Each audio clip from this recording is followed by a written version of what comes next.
resultados, que haya una articulación, una mesa de trabajo, lo que sea, donde se establezcan qué resultados tienen que presentar, porque claro, va a ser conveniente para ellos presentar lo que a ellos les conviene y lo que les es más fácil presentar. Pero que sean a conversar. ¿Qué hacemos si la fiscal de la Nación sale ayer a decir, estamos mandando el oficio al ministro para sentarnos a coordinar y no nos responde, no quiere venir hace días? Es que claro, es que es fácil porque ahí tienes que, a ver, mira cómo, por poner un ejemplo, los equipos de fútbol cómo trabajan cuando llega un jugador tarde, les cobran multa. ¿Y por qué ellos, que son funcionarios y tienen que ver temas tan vitales, se pueden pasear en las instituciones y no hacer nada al respecto con tal de cobrar su sueldo a fin de mes? Eso es uno. Lo segundo, tiene que mejorar la capacidad de análisis, tienen que haber unidades de análisis en las municipalidades y en la policía, tiene que haber, reducir la burocracia. ¿Cómo reducimos la burocracia? Funcionarios y tienen que ver temas tan vitales, se pueden mayor eficiencia en la resolución de casos, es que exista una unidad de investigación criminal en cada comisaría, porque no es posible,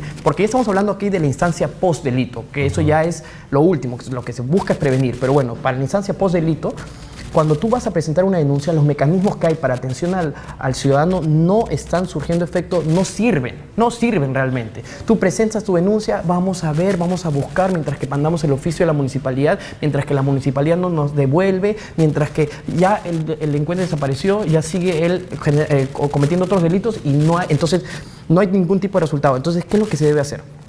La segunda receta que te diría yo es en concentrarse en resolver los pequeños casos, los pequeños delitos, no solamente concentrarse en lo grande, en lo que llama la atención a los medios, como puede ser, no sé, el secuestro de una empresaria, sino la impunidad se combate resolviendo los casos pequeños.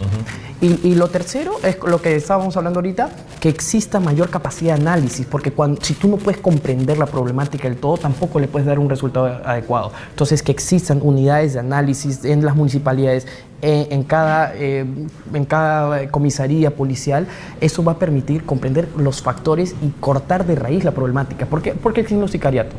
Porque tienen el arma.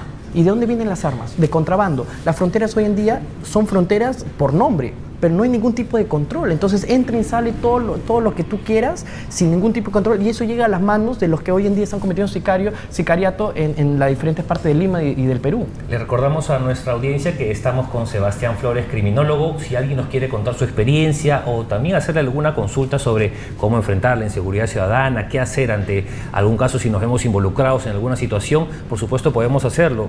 Mira, nosotros conversamos, por ejemplo, con nuestros seguidores. Andrea nos dice, qué inseguridad, es demasiado, y su carita triste, ¿no? La gente ya no sabe qué más hacer. Disculpa, ¿cómo me decías? Hoy, José Jagar, en la producción, tenemos una consulta por ahí por interno. A Andrea. Andrea nos dice, mira, ¿qué te parece? Hablando de soluciones, Andrea nos dice, darle bonos a los policías que capturen a delincuentes, hablando un poquito de incentivar o mostrar resultados. El bono creo que sería mejor si se da a la comisaría o a la jurisdicción, porque si es netamente personal también puede haber quizás algún tipo de irregularidades que se cometan con tal de decir ya capturé al delincuente o algo así. Se tendría que estructurar, y sí creo que debe haber una motivación. Evidentemente debe haber una motivación, y eso es otra cosa. La policía a veces exige mayor paga, mayores beneficios, y sí, se tiene que profesionalizar el trabajo policial. Vemos otras fuerzas policiales en diferentes partes del mundo que así como se les exige, también se les recompensa. Y acá en el Perú ni se les exige para que ocupen estos cargos de manera adecuada, y tampoco se les recompensa, evidentemente. Entonces tienen que subir ambas cosas, la exigencia y de la mano que sí haya mayor recompensa, porque después van a sentirse más motivados y más comprometidos. ¿Cómo no van a estar van a estar con miedo y no van a querer asumir esa responsabilidad si al final del día, cuando ellos están involucrados en algún tema legal, la institución les da la espalda? Igual pasa con los serenos, y con los serenos es otro cantar y es otra problemática. ¿Por qué? A veces existen, los serenos que patrullan y que cuando quizás de manera reactiva ellos agarran a un delincuente y hacen el arresto ciudadano, porque se contempla que un sereno solo puede hacer un arresto ciudadano, también las municipalidades no los acompañan en el proceso legal. Entonces dicen, mejor no hago nada. Entonces, yo como delincuente digo, si el sereno está ahí y no me va a arrestar porque no se quiere meter en un problema legal que después la institución le va a dar la espalda, voy a delinquir sin problema acá. Y hoy en día es eso, no pasa nada, no hay consecuencias. No hay consecuencias porque no se trabaja de manera metódica, profesional, estratégica. Y vemos acá al ministro salir a hablar y él, por ejemplo, acaba de decir que esto se debe a que hay una gran ola de inmigrantes. Es totalmente errado eso, porque, a ver, no estoy diciendo... Inclusive dijo, extrañan a los delincuentes nacionales, porque, digamos, los foráneos, los extranjeros han venido con mayor agresividad. Y mira, no te estoy negando para nada que evidentemente hay un factor de delincuencia que ha venido del extranjero y se ha consolidado acá en el Perú, pero ahora ya están integrados dentro del Perú, ya no hay que verlo como un fenómeno externo que acaba de llegar. ¿Hace cuánto han llegado? Desde el 2017 ha habido una migración fuerte, 18, sí. Pero ponte que ya se hayan consolidado en el 2019, ya van 6 años, entonces no podemos seguir atribuyendo todo a un tema transnacional, porque eso ¿qué refleja? Que ellos no tienen capacidad de respuesta, entonces tienen ya sus... cuando los entrevistan, los interrogan, ya tienen sus respuestas premeditadas, ¿no? Porque como no están siendo eficientes en su trabajo, tienen que ya irse con las seguras, ¿no? Por así decirlo. Tengo un dato también sobre eso. Mira, por el sistema de denuncias policiales se ha podido conocer que se han incrementado las denuncias por extorsión en los años venideros. En el 2018, por ejemplo, eran 50 mensuales y ahora en el 2025 son 1000 mensuales. Un incremento más del 2000%, y esos son solamente las que se registran. Habrá un subregistro de gente que no denuncia también. Hay muchísimo subregistro. Y justo en esta misma mesa de trabajo que te comento que estaba escuchando al ministro la semana pasada, él dice, incentivamos a la ciudadanía a que denuncie, porque si no denuncia, ¿cómo nosotros podemos saber de la problemática? ¿Sabes por qué no denuncia y por qué ellos tienen tanto miedo? Porque dicen, si yo voy a denunciar, o uno, este policía está coludido con el extorsionador y me va a traer mayores consecuencias a mí, o dos, voy a perder mi tiempo porque no va a haber ninguna resolución efectiva. Ellos ya están, la ciudadanía, y me incluyo, y seguro tú también, estamos hartos de perder nuestro tiempo, que nos pidan a nosotros que recolectemos la evidencia y se la presentemos para que ellos, con su burocracia, con su desidia, se sienten y no hagan nada, haya impunidad total, y entonces dices, ¿para qué voy a ir a perder mi tiempo si no me están dando una respuesta efectiva? Por eso te decía, los mecanismos de atención al ciudadano para resolver temas de seguridad, de delincuencia, no están sirviendo, no sirven. Entonces, si no sirven, ¿para qué va a ir la ciudadanía? Y peor aún, si quizás se ven más expuestos a que quizás tengan mayores represalias contra ellos, porque el policía muy probablemente está coludido con el delincuente, con el extorsionador. Permíteme, Sebastián, para finalizar ya, hacerte la pregunta que le hemos hecho a nuestros seguidores el día de hoy. ¿Te sientes seguro de viajar en bus de servicio público? No sé con qué tal frecuencia utilizarás o no el transporte público, pero ¿cuál crees que, digamos, será el sentimiento, la noción, ¿no? de la población en general sobre esa pregunta? No me siento seguro. Bueno, yo me muevo en diferentes medios de transporte, pero ni me siento seguro yendo en transporte público, ni tampoco me siento seguro yendo en mi propio carro o en un taxi, porque, como te digo, la oportunidad del delito es tan grande y cuando no se analiza todos los factores reales de por qué es que se están dando, hay tanta oportunidad, entonces nunca va a haber una resolución efectiva. ¿Y por qué te digo, por ejemplo, en carro? Porque que estás en el carro y hay un montón de tráfico y hay luz roja y no puedes pasar, y eso es una oportunidad para que al toque cualquier motorizado venga y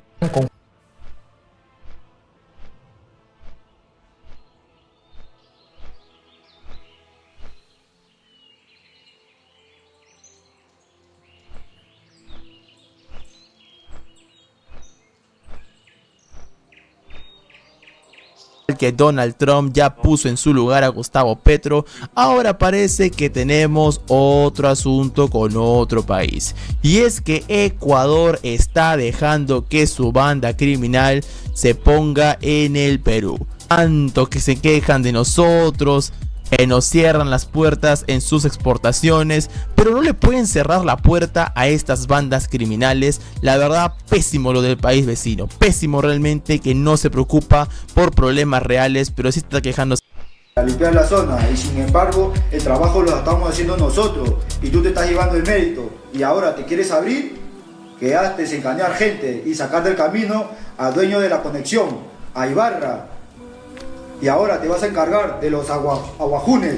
Supuestamente lo tenías bajo control. ¿Qué fue? Son los choneros, organización criminal ecuatoriana que trabaja con mineros ilegales en la cordillera del Cóndor, dentro del territorio peruano.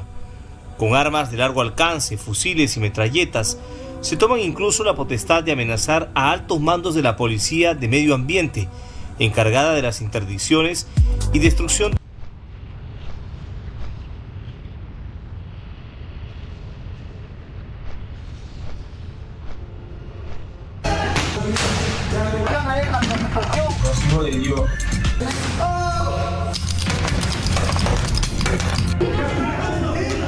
Cajamarca se cansó de la delincuencia. No vengan desgraciados a robar acá la ronda te saca la... Ya no se habla de rumores, se habla de guerra. ¡Le echaremos gasolina! ¡Uno! ¡Le echaremos! Aquí está la gasolina. Aquí están los fósforos. ¡Lo quemamos! A las mafias de la ex de administrar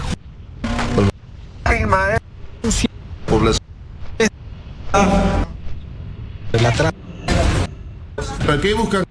en medio del estruendo de las balas.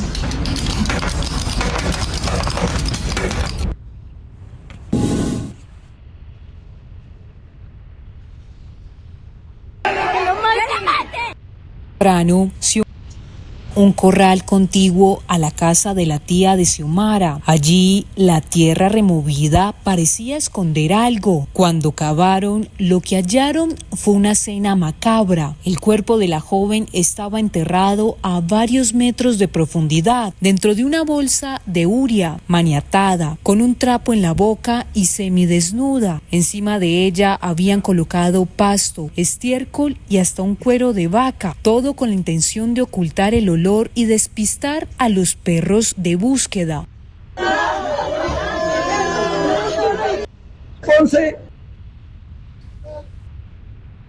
Ese mismo descansar. Esa es la única forma de justicia.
Encantado de conocerte.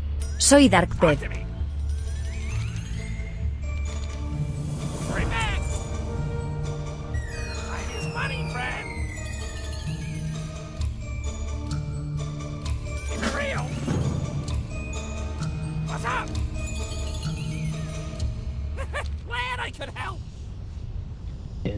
A new Belore of the icy north. I once visited Dunmorrow, aiming to sell ice to Frostbane trolls. Thought it was clever. The response, colder than anticipated.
Greetings, adventurers and shopaholics alike. Everlook Broadcasting Co. welcomes you to another round of splendid products and services. Get ready to be amazed as we unveil what Azeroth's entrepreneurial minds have concocted. Greetings, guardians of the forest. Does the weight of your eternal watchfulness wear on your spirit? Seek solace in our starlight soothing salve.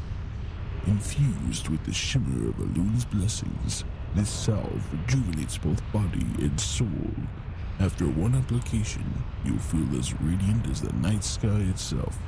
Note, side effects may include an overwhelming urge to sing ancient hymns under the moon. May the winds guide you, Gin. Ever had that embarrassing moment when you accidentally sat on a tiny goblin because they're hard to spot? We've all been there. But don't worry, we've got a solution.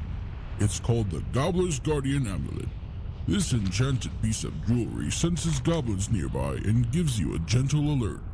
It's your way to sidestep those awkward situations and keep your dignity intact while ensuring their little faces avoid being flat.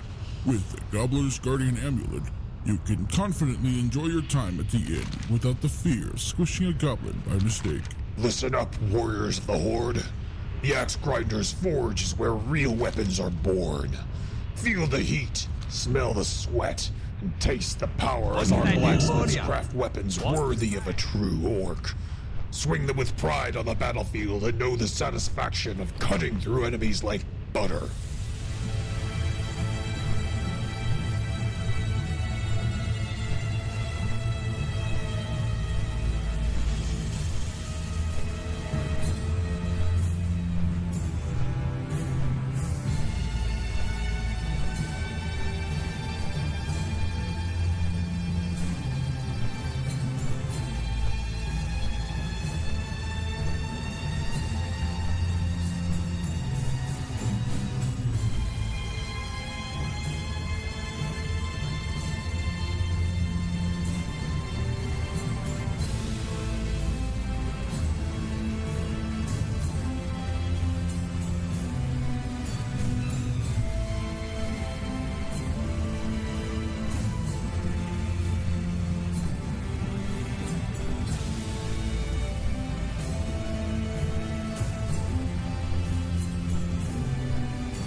$61,000 escondidos en una faja. Era la carga ilegal que una pasajera llevaba adherida a su cuerpo, hasta que la policía de carreteras la descubrió en un operativo en la Panamericana Norte. El hallazgo se produjo a la altura del kilómetro 726 en el distrito de Pacanguilla, provincia de Pacasmayo, cuando agentes intervinieron un bus interprovincial de la empresa Entrafesa que cubría la ruta Trujillo-Chiclayo. La intervenida fue identificada como Marjorie Yajaira Vázquez Preciado, de 29 años y natural de Lambayeque. Su nerviosismo levantó sospechas, lo que llevó a los efectivos a trasladarla a la comisaría de Pacanguilla. Ante el registro realizado por el personal femenino, se descubrió la faja de plástico en la que llevaba 10 paquetes de billetes americanos, 5 de $100 y 5 de 20, sumando 60. Ay, qué rico.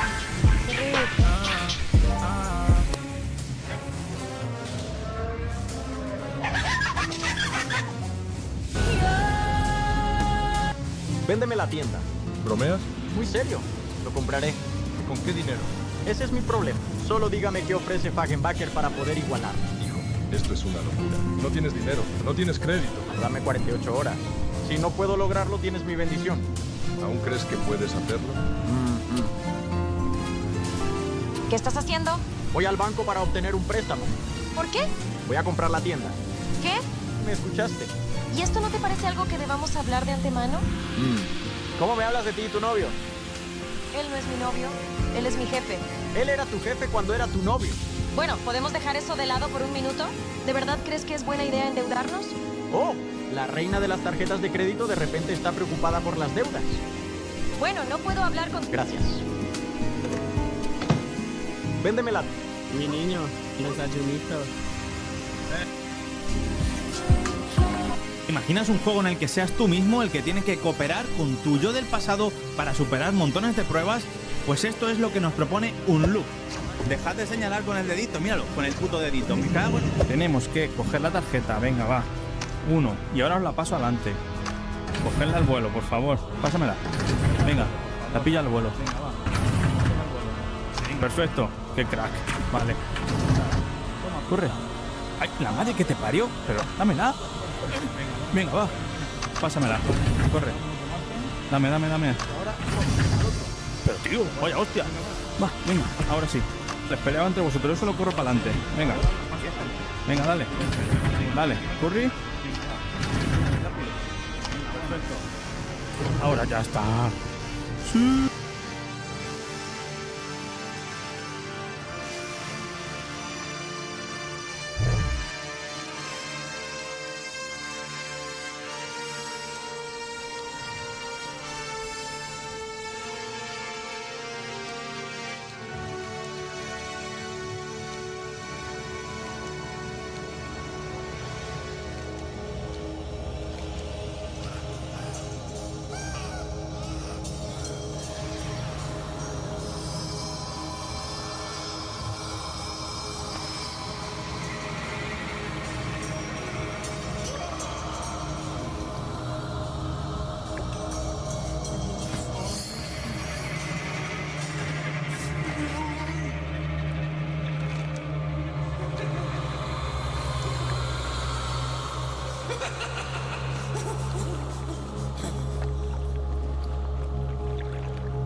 We find ourselves in the Eastern Kingdom, deep in the southwestern parts of the continent. The group of adventurers we're following had been traveling for many days, their journey bringing them to the humid marshlands of the Swamp of Sorrows. Under the lush green canopies of the twisting trees, a campfire was lit, offering a calm warmth in these unforgiving lands. Off and away! Their group consisted of a young orc, a fearless jungle troll, a battle-hardened night elf, and a stalwart human. The four were worn and exhausted from their long travel. With weary bodies, they tried to regain their strength. I do not like these swamps. How can anything survive in these parts? I prefer the open plains of Duratar. At least I can see what I'm fighting there. You be worrying too much, Olga. I was born in these type of marshes. Once you know one of them, you know all of them. And I'll be telling ya, we be fine. Gennaro is right. The Swamp of Sorrows are treacherous, yes. But if we do not separate, your worries will be unfounded. Ha! Your words are belittling, but I suppose you are right. Not that it makes me lower my guard any less. You're too much of a wuss, Olga. And you're supposed to be a great orc warrior? Hardly believable. Watch your tongue, human. I've had enough of your petty little remarks. Face me in a duel and prove that there is a man behind those words. Okay. I'm sorry, your warriorness. I concede. Let me tell all of you a story instead, to lighten up the mood, if you will. Now lean in close and listen to the tale of the dreadful Dullahan.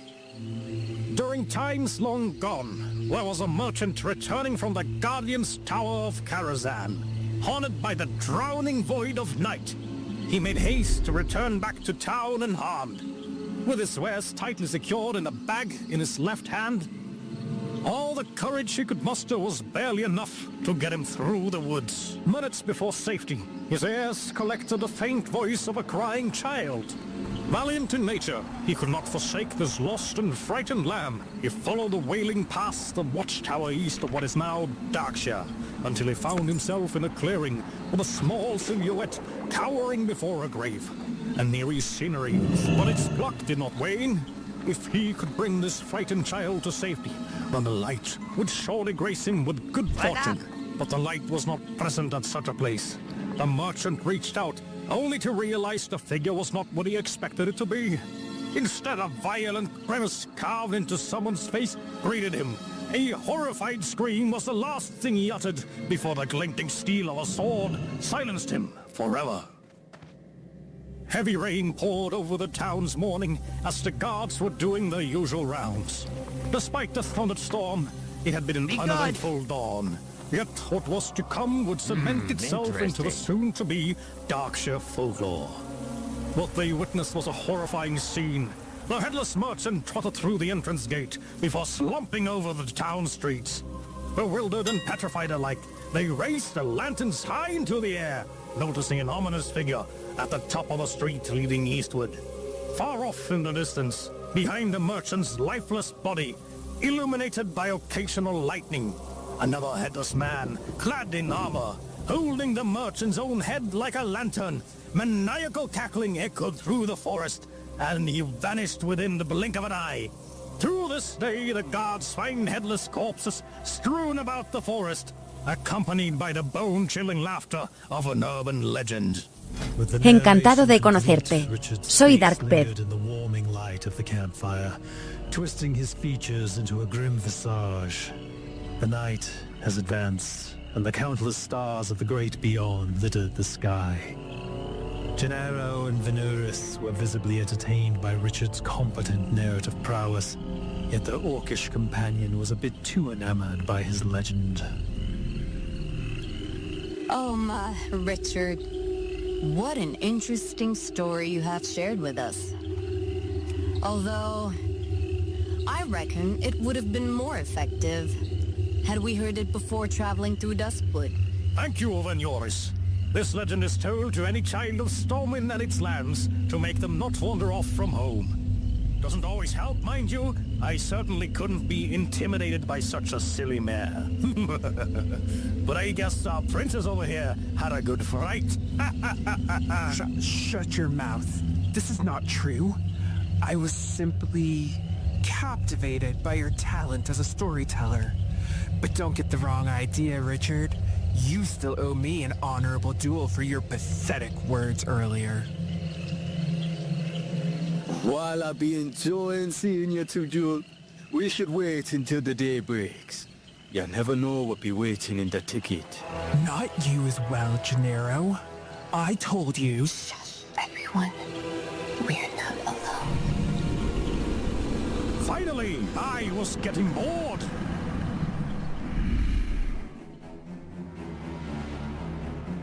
The four companions rallied their weapons and spells, ready to take on any foe who dared cross their way. The slushing, wet noises coming out of the woodwork grew louder with each step their adversary made. It did not take long before Venuris was able to catch a glimpse of what lurked between Bienvenido Doji 0001. Piercing red eyes darted straight in her direction. Watch out, everyone! The unknown beast lunged its massive arm in their direction. While the night elf was able to dodge, the safety of their campfire was extinguished by the mass of the hulking monster, leaving them at the mercy of the stars' shine. Oh, this just be wonderful. Vinegar, get her some Latin here. You don't have to ask me twice. Mother Moon, grant us your guiding light. Venuris grabbed her staff tightly and raised it high above her head.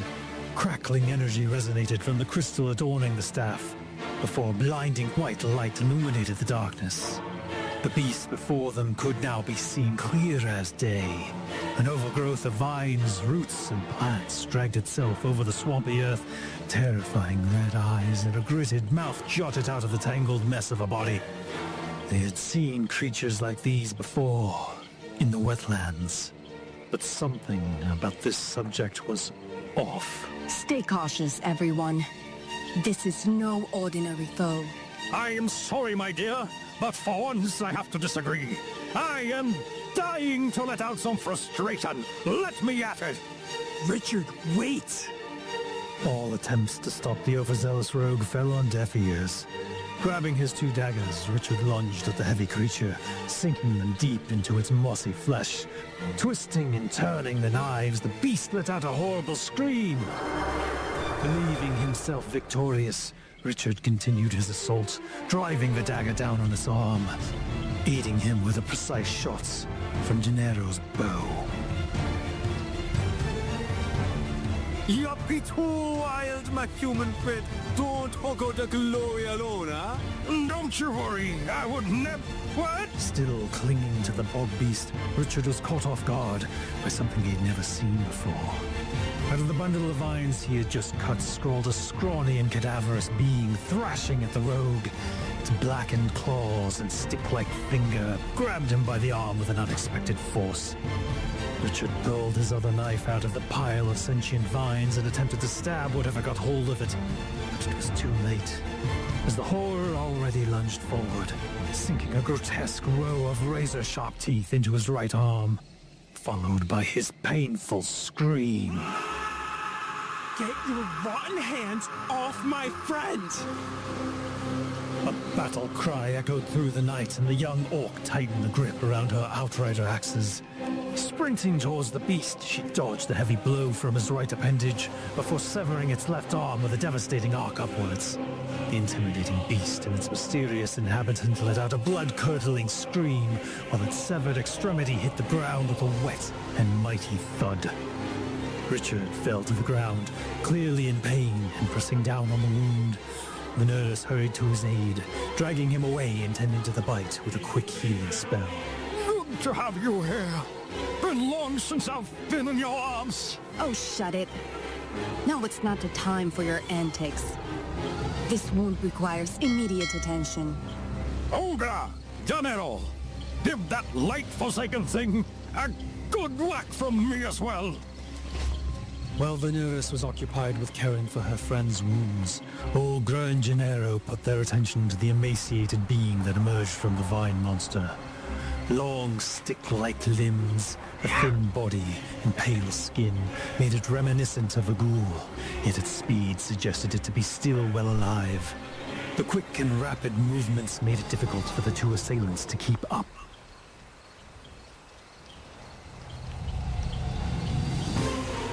This hellspawn just won't stop moving! Oh, bad food will be coming from this enemy. We better finish him quickly.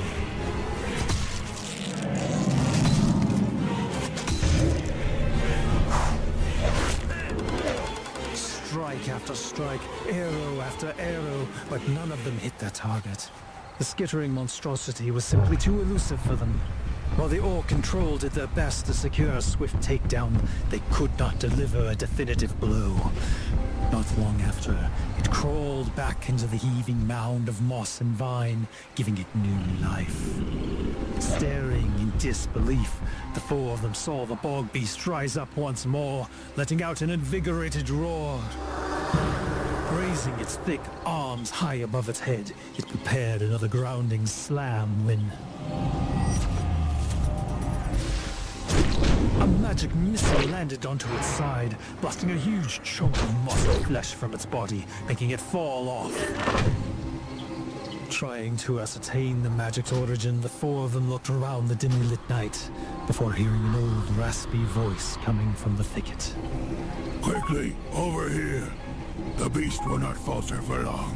If you wish for your friend to survive, follow me. Perplexed by the sudden appearance of their rescuer, the group of adventurers were hesitant at first. Who was this enigmatic figure extending his helping hand to them?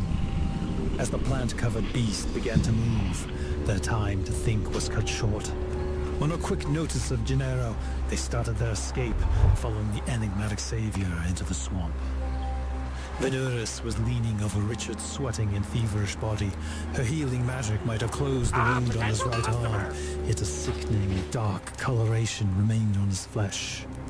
Cooling his head with a wet piece of cloth, she turned with a disappointed gaze to her compatriots who were sitting around the fire with equally muddied expressions. His fever will not wane. It is as if fire burns deep inside him. As much as I'm praying to Elune, her guiding light cannot quell this sickness. Mojo be coursing through his body. My tribe knows our hexes and curses on enemies, but this is beyond all I've ever seen. That is because this friction is not from this world. The medium-sized humanoid stepped closer to the fireplace, with his hands behind his back and a dignified look upon his face. There were others like him at the center of the village, if one could even call it that, whispering hushed words, while staring at Olgra, whose stern look pierced. Encantado de conocerte. Soy Dark Pet. I suppose this would be adequate, yes. You find yourself in the harbor. It's our humble sanctuary in which we fight for our daily survival. My name is Karal of the Draenei, exiled people of the world of Draenor, home to the Orcish people as well. My father told me about your race when I was younger. That is correct. Our people share a bloody past, one we cannot easily forget, and some never forgive you for. It was inevitable that there would be whispers about you, young one. However, the Nether tells of your people's curse and victory over our common enemy, the Burning Legion. So I see that there are amends taken for your past misdeeds. Either way, I apologize for the discomfort their staring brings you. It's fine. Don't break your head over it. An orc warrior is steadfast enough to not have mere looks bring them out of focus. And besides, you saved our hides. I have no reason to have qualms against you. I suppose so. Carl, what was that beast attacking us in the swamp? The way you spoke about it tells me you know more about its nature. The aged Draenei took a seat near the fireplace. Flickering flames danced around his wrinkled features, illuminating his face in a somber light. Silent contemplation fills the air as the sage collects his thoughts. With a look of resolve, he turned to the others and began to speak anew. When our people fled the dying world of Draenor, we did so using the ancient rites of rift walking, opening portals to any world that could act as a sanctuary for us. Ak-Zador and Kula were the ones leading us to our new home, which incidentally ended up being the same world the orcs had been banished to as well.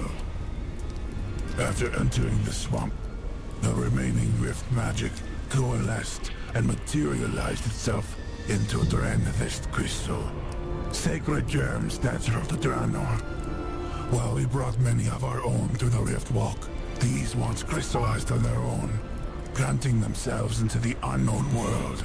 The Draenthist crystals harbor otherworldly power and are as such revered by us, both for their magical and sentimental properties.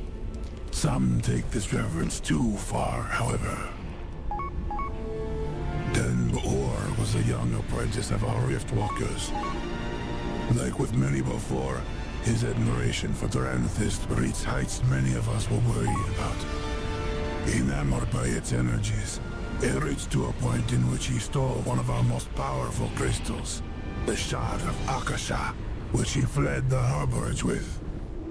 We pursued him into the swamp, confronting him about his foolishness, in hopes he would come to his senses. He refused, which ultimately sealed his demise.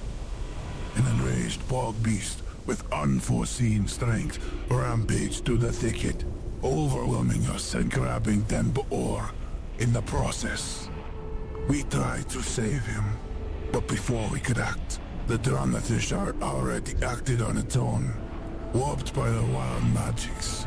Then Boor and the monstrosity merged into one being, creating a grotesque abomination that haunts the swamp ever since.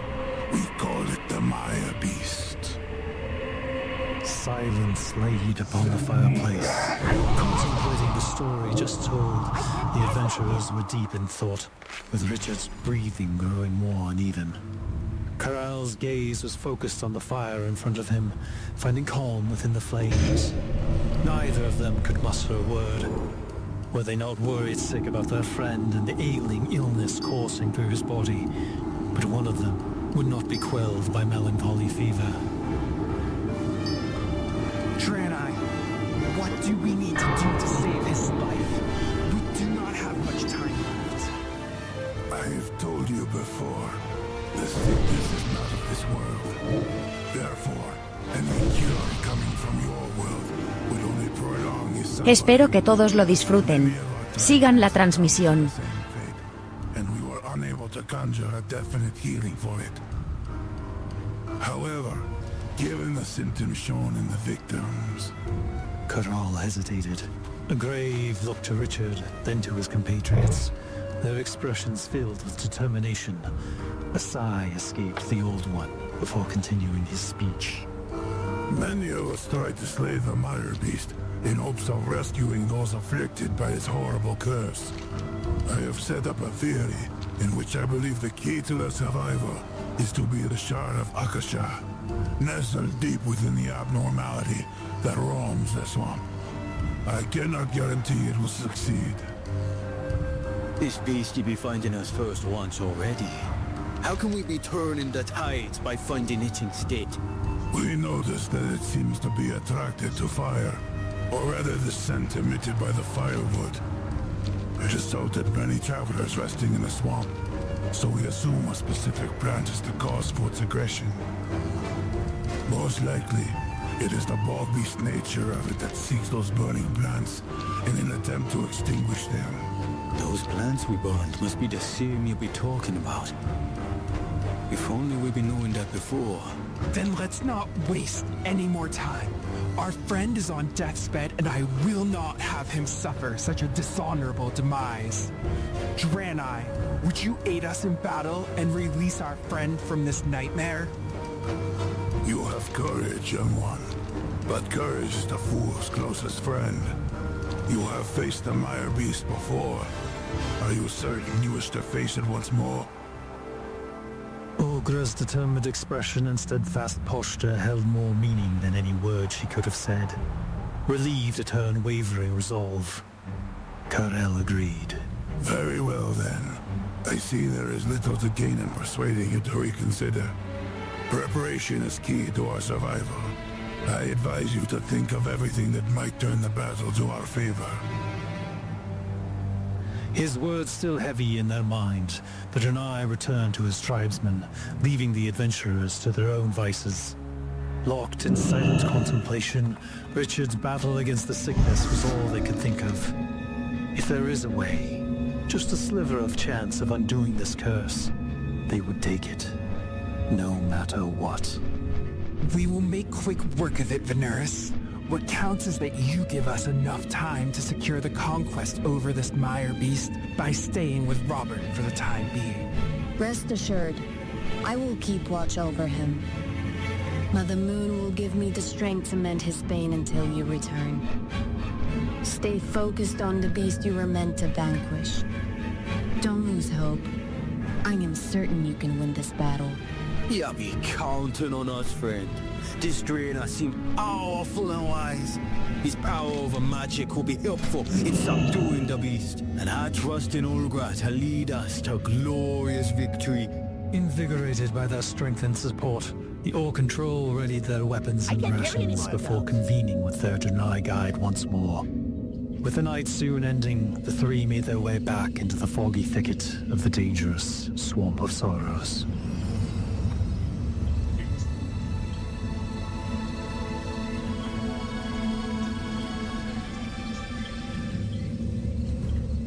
Heavy smoke arose from the burning vines, trailing off into the canopy clearing above. The three of them were hiding behind the trees, waiting for their prey to sense the charred plants to extinguish them once more. Although the wait had been long and painful, their will did not waver.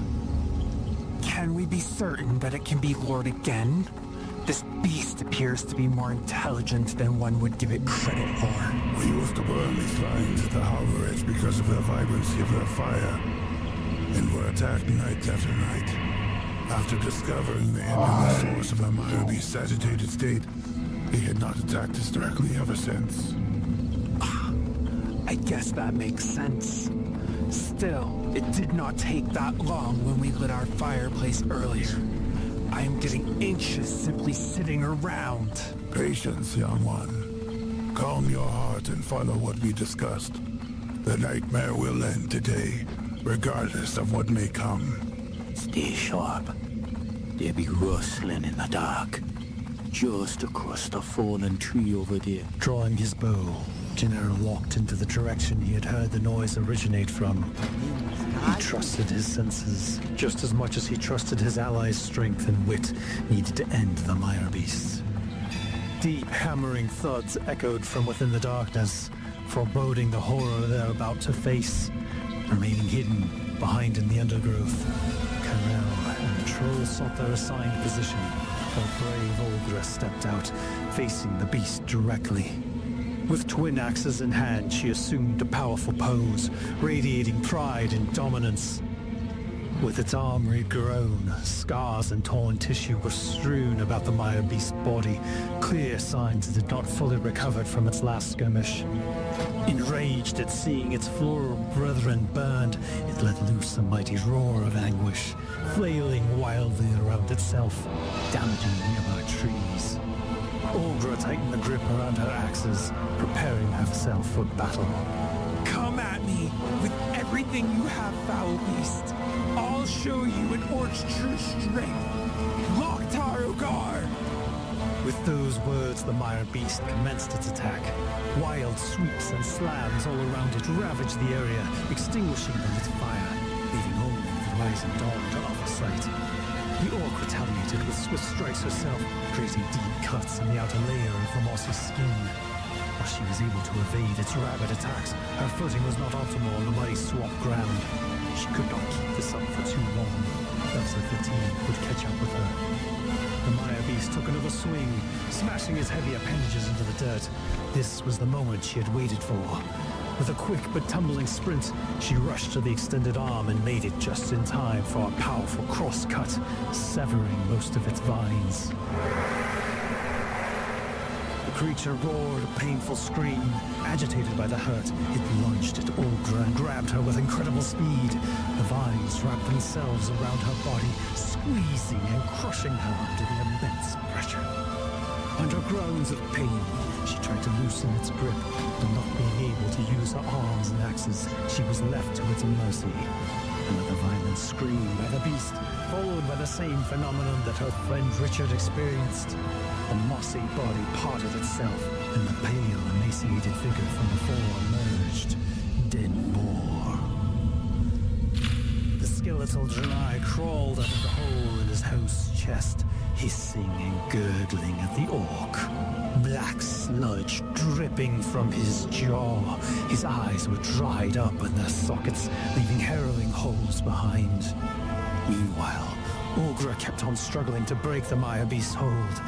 Looking straight ahead, she peered into the agape chest of it, noticing a faint glimmer inside. That must be it.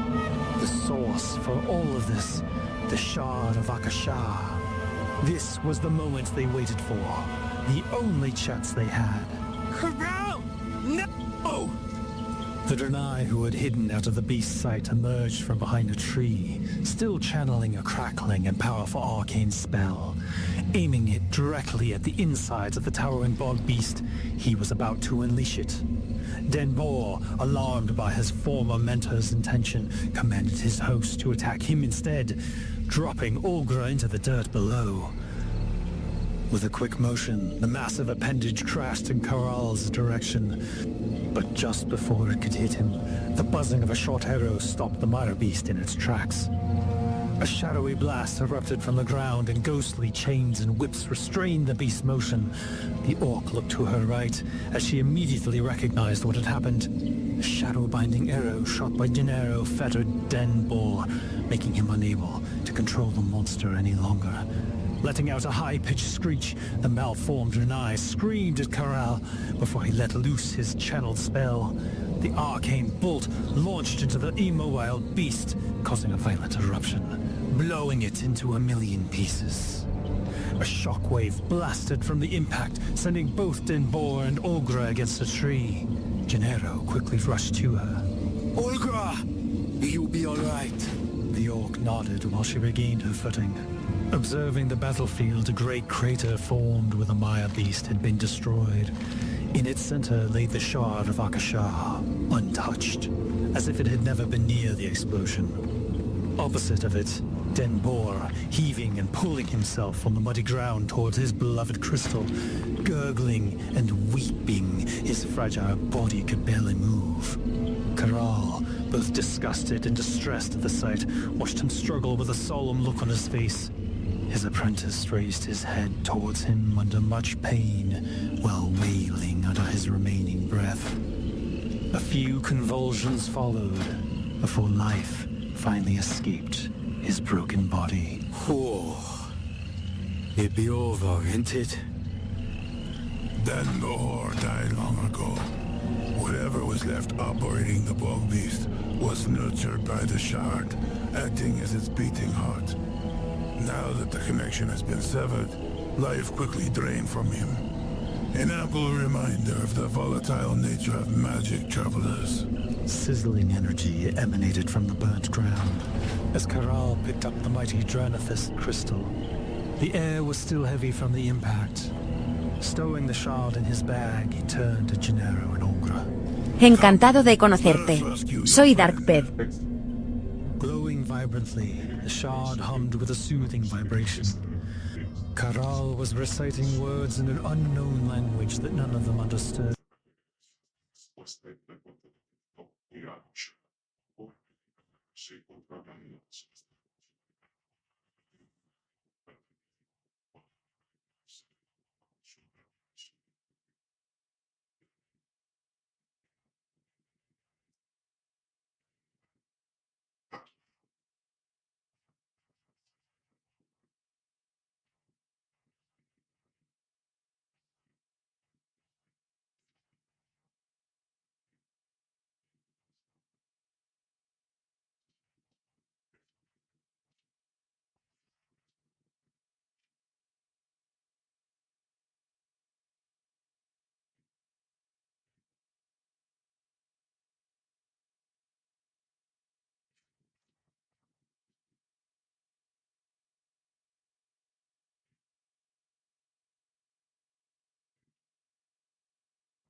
Tengo hambre.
¿Cómo está todo el mundo?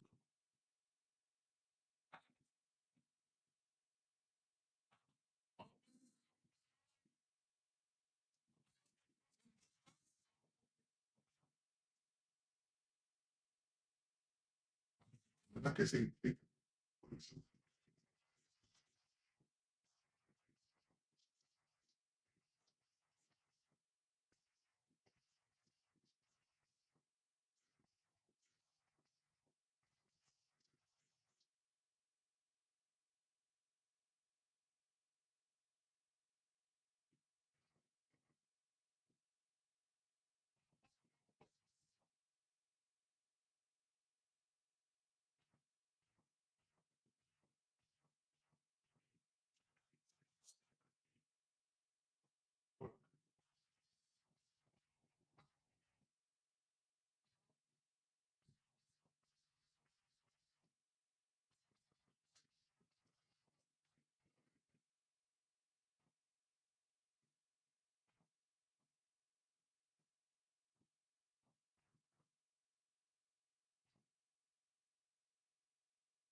Eso es todo.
Visita Pando Pet Café para jugar conmigo.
Tengo hambre.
Z.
Uzbot dice checkmark emoji life está en línea en la categoría World of Warcraft. El tiempo de actividad comienza.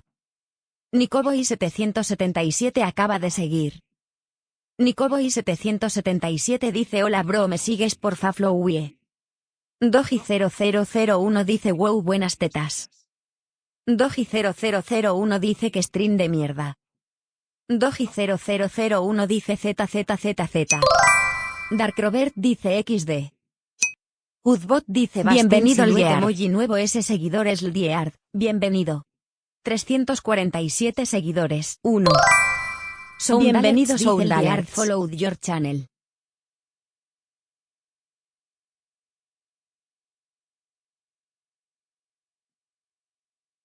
Encantado de conocerte. Soy Darkped.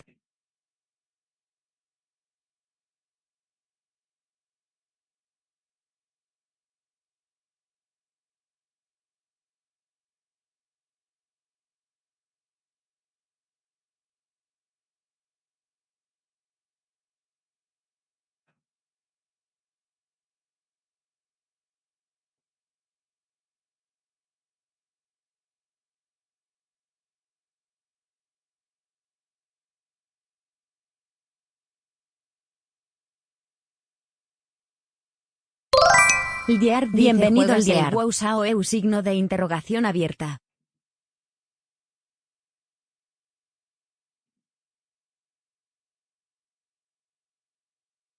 Dark Robert dice las dos. Dark Robert dice XD.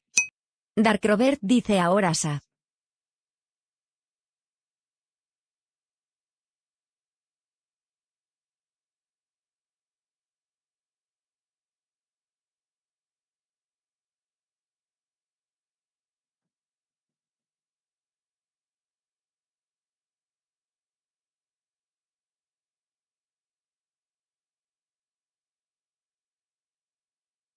Señor, un segundo ataque de Blizzard ha sido reportado. Señoras y señores, no.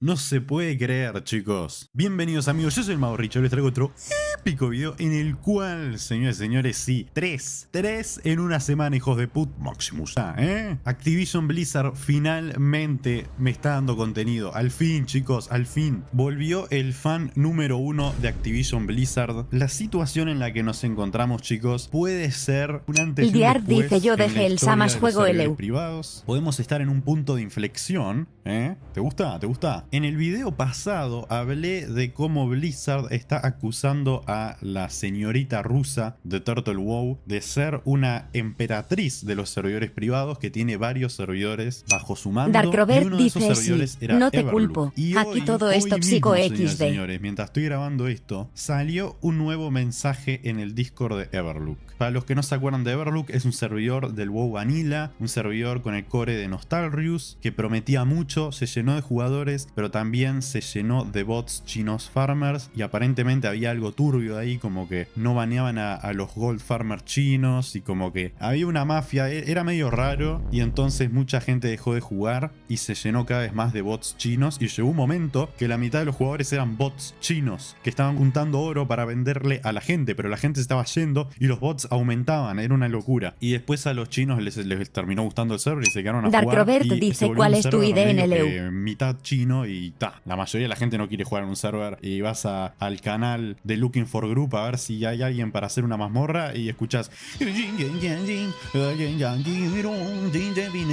Liard dice sobre todo. Pero sí, aún así Everlook es el server vanilla con más jugadores de todos, sin contar Turtle WoW. Estoy hablando de servers Blizz-like, así sin modificaciones, sin nada. Y le llegó un comunicado. Liard dice el mejor rogue de Eurank 1. El cual es de Dark parte Robert de dice Blizzard, sobre todo y toque. dice, saludos cordiales. Dark Robert dice, cara sorprendida, VRG. Te voy a hacer Gluteus, loco, te voy a hacer mi Robustus, joder remil, Australopithecus. No vemos. Por lo cual Dark Robert Everlook dice yo solo quiero la ropita de PvPX3. Señoras y señores, el primer caído en esta batalla, porque Turtle WoW le tiraron la Genki Dama, pero sigue ahí, sigue aguantando hasta ahora, mientras que Everlook se fue, es como Krillin, o más bien es como la arvejita esta, porque el tipo no hizo nada, estaba ahí Dark Robert parado dice me atasque en el rango 9. Pimba, fuiste, hijo de puta. Lo tiró como diciendo, acá nadie está a salvo, no se confundan. Acá no hay nadie Ildear que esté a salvo. dice el Rogue está fuertísimo ahora en Porque PvP es por el la talento. primera vez que Blizzard cierra un servidor privado Ildear desde dice necrosis. Nostalrius. Es la primera vez que se me ocurre, que recuerdo, que Blizzard obliga a un server a cerrar. Dark Robert dice AMR de lo implementaron. Hace 10 años, en el Dark Robert 2016, dice joder XD. Qué viejos la puta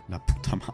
10 años, ya casi una década, loco. Ey, vos, dale me gusta, suscríbete, dale la putísima campanita, no te olvides, dale clic a suscribirse, es gratis. Dark loco, Robert dale. dice ojalá no lo quieten. Mirá que ayuda un montón, Y cuando Blizzard hizo esto, fue porque iba a anunciar el WoW Classic. Y ahora se quedó callado por 10 años sin molestar a los servers privados. Y ahora aparece Dark de la Robert nada, dice le quiten. tira una bomba nuclear a Turtle WoW y ahora a Everlook. Esto puede significar muchas cosas. Hay diferentes maneras de interpretarlo. Y dependiendo de cuál sea el motivo real, las consecuencias van a ser muy diferentes. Vamos a la teoría número 1. La más normal. Vamos a hablar como la más dice normal. si Blizzard no jode jaja. Ok, sos una persona normal, racional. Blizzard está empezando a cerrar los servidores. Ildear ¿ok? dice nos Y vamos no a le la importa nada, y VRG está pero no lo cerrando los creo. servidores, dejó de estar en modo pasivo y ahora está en modo activo y empezó una cruzada para reconquistar la tierra prometida. Dark y Robert eliminar dice el a dueño todos es ruso, se los va a pasar por la paganos chota la que siguen demanda religiones XD. falsas. Esto mostraría que Blizzard ahora tendría una cara más agresiva, todos los servidores privados deberían estar asustados, todas las personas pensando en crear un servidor privado deberían pensárselo 2 veces, porque Blizzard está en su momento más agresivo de su historia. Esto es Dark lo que Robert significaría dice si Putin esta tiene teoría orden de termina siendo captura cierta. internacional 2 golpes y se mea así en el tan XD. rápido y a 2 servers grandes. Dark ¿Cuál Robert puede ser dice el Asdash. próximo? Epoch, Ascensión, y si le pegan un server hispano como a Último WoW, ¿qué hacemos ahí, chicos? Vamos a la guerra. Blizzard, por favor, cerrá todos los servers privados del Pandaria. Por favor, Blizzard, te lo pido. Matalos a todos. Pandas de mierda. Todo Warcraft. Vamos a la siguiente hipótesis, y es que esto solo confirmaría que Everlook es parte de la red de narcotráfico de la rusa. Significa que Everlook de verdad está vinculado con Turtle WoW y que a Blizzard atacar Turtle WoW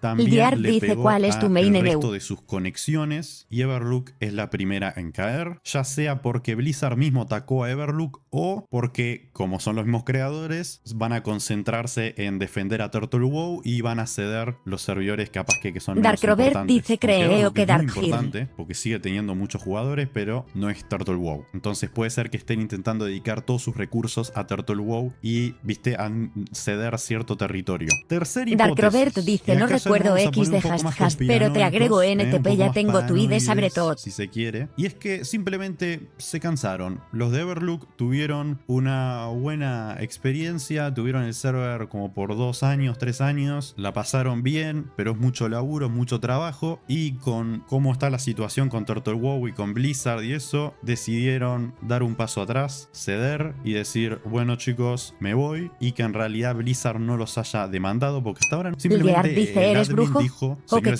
clase? Blizzard nos demandó y vamos a cerrar el server. Entonces capaz que es todo mentira, chicos, capaz que es todo mentira. Bueno, sí, perfectamente podría ser, no sé, no creo que sea la más probable, pero puede ser. Pero hasta ahora, ¿qué es lo que sabemos objetivamente? ¿Qué son los hechos? Es que Dark Robert Everlook dice dio un Pris, creo se le comunicado dice. en su Discord diciendo que Blizzard los contactó y que les dicen que cierren el server y que ellos van a aceptar, van a ceder y van a terminar de una vez por todas con el server Everlook, pero que ahora oficialmente nos deja sin ningún server Classic. Ildear Porque dice, piensen "Uy, eso, Sacer". chicos, ya no hay un server Classic. Yo el otro día me metí y dije, vamos a ver qué servers privados para jugar Dark al WoW Robert Classic dice, hay. sí, Y no hay juro. ninguno. Tenés Turtle WoW, pero Turtle WoW es como que su propia Dark cosa. Yo no Robert lo dice considero lo único que Classic. puedo hacer no es un XD. juego 1.12. Es Ildear como- dice, es están más buenos que para eso. partner Es en un Classic BGS. Plus. Después Everlook lo van a matar, se terminó. Y después el resto que hay son como que servers. Después Dark está, Robert dice, Vanilla hashtag Gaming, sabe que está GS. desde el 2009 que está Vanilla Gaming. Lo he jugado, pero siempre estuvo muerto y siempre lo va a estar, lamentablemente. Retro WoW, épico server, Instant 60 si querés ir a romper los huevos. Me ha servido para testear muchas cosas antes del WoW Classic. Y después está Chronos WoW y Elysium. Los dos GOATs. Dark Robert Elysium, dice si siempre me muertazo, invitan. ya hablamos Como en que el video faltan pasado. sacerdotes Y también creo. es parte de la red de narcotráfico. Y después Cronos WoW, que sí es épico server, que está hace muchísimo, pero también está muy muerto, está con muy pocos jugadores Cronos. Así que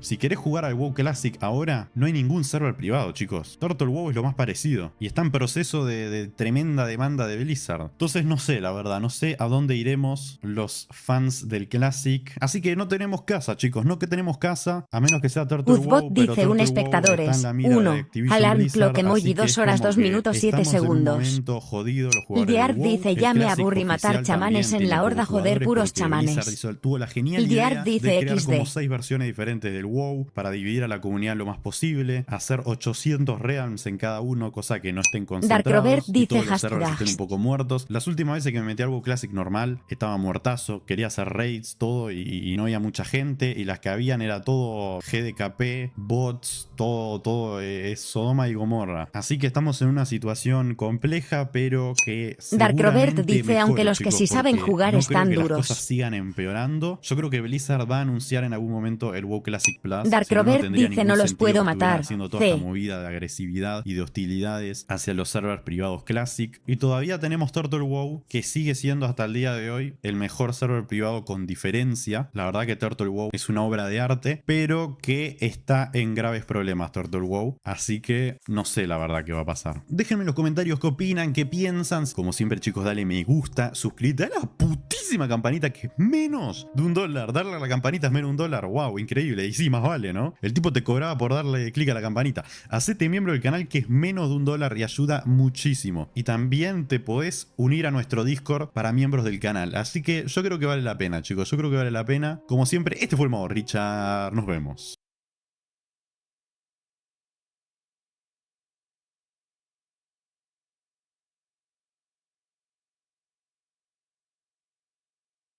Atención fans de World of Warcraft, Blizzard acaba de lanzar una bomba, una demanda contra Turtle WoW, uno de los servidores Ildiar privados dice más ahora en este populares parche el hasta rogue momento. está bien fuerte. Alegan que Turtle WoW usa su juego sin permiso y ha ganado Ildiar cientos de dice con miles el de nuevo dólares talento. en donaciones. PvP. Turtle WoW ofrece Robert WoW dice a la me gratis, muero de con sueño nuevas bro razas, X de mi misiones cerebro y está hasta un fallando servidor en hashtag. Sudamérica, pero Blizzard quiere cerrarlo y reclama Robert dice millones si a mí en me hacen un daños, shot. hasta $150.000 por cada pedazo Robert de su dice juego y me mandan usado. con San Pedro XD.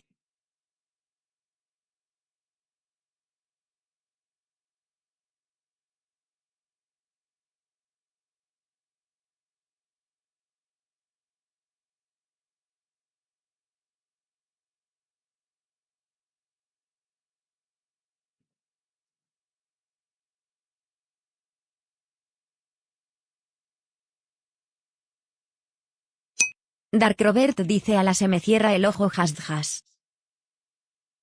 Ildiar dice jaja seguro eviscerar cold blood. Robert dice Dios te bendiga bro. Ildiar dice vale me agregas luego. Robert dice te agrego menor que 3 sabre tot. Robert dice que Dios te bendiga hermano. Ildiar dice no sube ms. Robert dice ya no jalo XD. Robert dice un abrazo o menor que 3. Robert dice gracias por el follow menor que 3.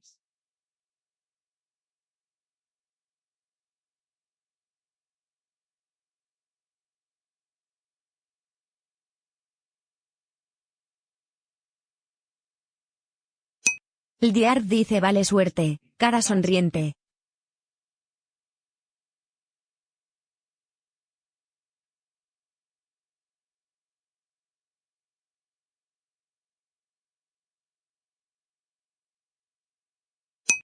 Robert dice ella es una IA. Ildiar dice XD.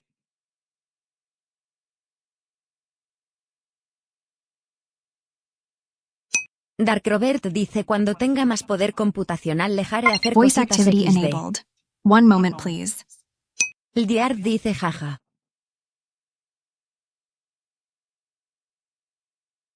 No te preocupes. Hey, I wasn't trying. Oh, sorry if I came on. Robert dice ella lee el chat XD. Don't sweat it, man. Just... Yeah, no worries. Let's just... Gotcha, let's just roll with it. Robert dice turbio hermano. Sounds good, dude. I'm feeling like a legend already. Well, ain't that the truth? Dice, a veces me doy miedo a mí mismo. Glad to term what? You got some... What do you mean, what? Dark Robert dice hasta mañana para are you lost in thought there? Voice activity disabled. XD, pero está bueno así atraes XD.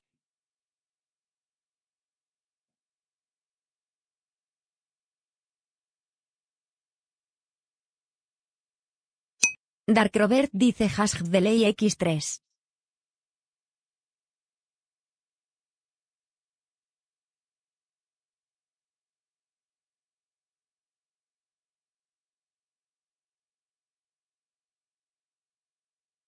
Dark Robert dice XD.